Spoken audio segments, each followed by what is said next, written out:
No tere jälle, kauboikesed. Kuidas teil läheb? Tere! Ei, laul kõigepealt. 3, 4. Laulu või? Kord elas üks kauboi, kes päevast päeva jõi. See on vale laul. Meil on oma. 3, 4. See on lihtne lugu.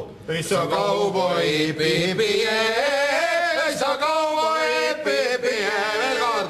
Isa kauboi, pipie, isa kauboi, pipie. Sooviks teada, milline on selline kõige traditsioonilisem tegevus vana-aasta õhtu ärasaatmise ajal? No alati on see, eks ole, et meil on üks kõige põhilisem on ju see, et meil on traditsiooniline ringmehed see.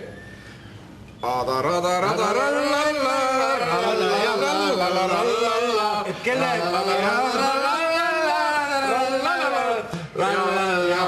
levadel täid peas on farmer. Kelle kätte jääb roosa müts, see On farmer. upub. Ainult Orentsi mütsi sees on meil natuke mõned täid. Tänase saate salvestuseks kokkulepet sõlmides kuulsin teie klubi presidendilt ühte huvitavat traditsiooni. Nimelt sellist, et teil on iga-aastane ette teada vastusega vahva viktoriini küsimus. Milline see oleks? Iga-aastane viktoriini küsimus on see, et mis on, kuidas nimetatakse kauboi nööri, millega püütakse lehma. Jaa, see on 3, 4 ja vastus on lassa! No peale selle, et te käite koos ja peate pidusid, korraldate te ka koolitusi. Millised on sellised põhilised koolitused, mida te teete? Eriti eelmisel aastal oli väga paljudele oli meeldis, oli see, et me õpetasime ju preeria pissimist.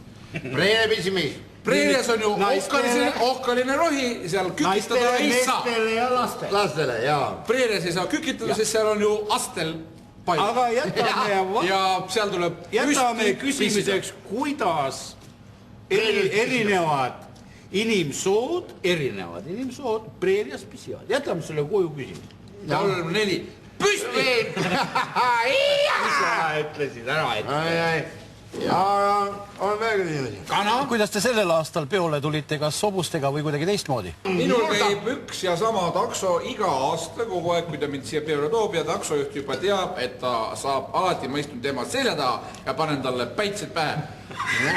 Iga kord istun taha, taits kütab. Ja selle takso nimi, kuidas meil on laul selle kohta? Viskitakso, millal sina tuled? Mul on valmis juba pudelid ja naised.